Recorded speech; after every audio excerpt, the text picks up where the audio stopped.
Les cantharides sont des coléoptères. Elles ont un corps étroit, allongé et mou qui mesure environ 1 cm de longueur. Leurs antennes sont longues et fines. Cet insecte volant possède des élytres mous, parfois raccourcis et recouverts d'un fin duvet, leur donnant un aspect mat.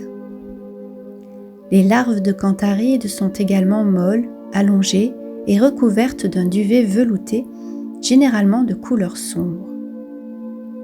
Bien qu'il existe 5000 espèces dans le monde, on peut observer 5 espèces dans le jardin. La cantharide fauve, brun clair avec le bout des élytres noirs. Le téléphore moine, au thorax rouge avec un point central noir et aux élytres noirs également.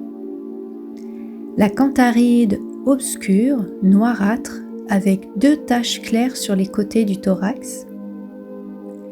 La cantharide officinale, vert vif luisant. Et la cantharide livide, brun clair.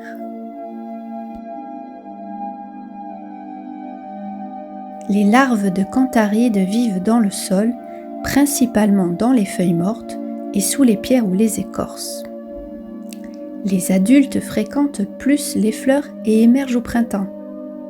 Il est courant de les croiser dans les clairières forestières, les prairies ou lisières de mai à juillet. Cet insecte n'est pas très doué côté atterrissage. Il lui faut donc de larges inflorescences comme les ombellifères pour pouvoir atterrir. Les cantharides vivent généralement en colonies parfois très importantes. Il n'y a qu'à regarder les arbres comme les pêchers, les troènes ou les saules pour vite s'en rendre compte.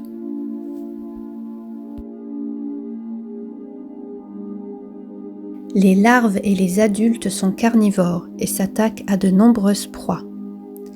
Mais les cantharides peuvent également se nourrir des pétales et des étamines de fleurs. Elles peuvent aussi s'attaquer à de jeunes fruits ou des choux, mais ce n'est qu'en cas de manque de nourriture ou d'une forte population. Les cantharides, véritables prédateurs, chassent les mouches, tentraides, pucerons, psylles, jeunes chenilles, chrysalides de tordeuse, ainsi que les œufs de chrysomèles et d'altise.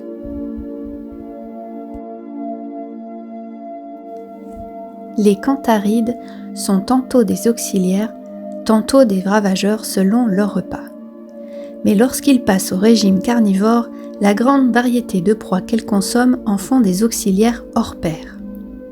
Les cantharides adultes peuvent consommer 2 à 3 fois plus de pucerons que les larves de coccinelles, particulièrement les pucerons verts du prunier.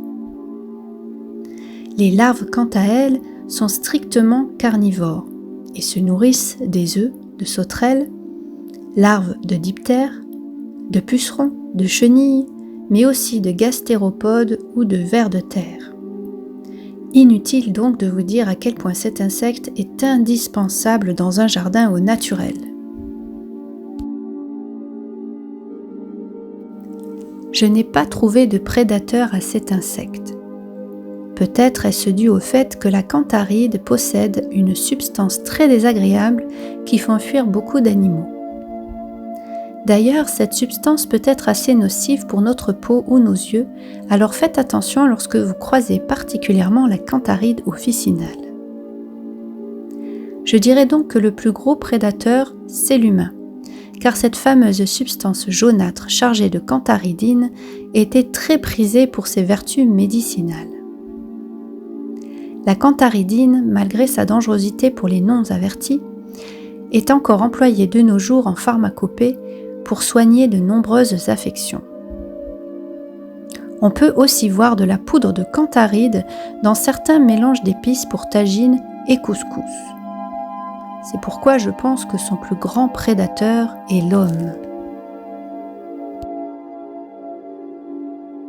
Pour favoriser les larves comme les adultes, gardez des zones sauvages, même sèches, dans le jardin. Implantez des légumineuses comme le trèfle violet ou des fleurs à forte quantité de nectar ou pollen. Plantez du fenouil, carottes, cumin, sureau noir ou lotier et privilégiez les embellifères.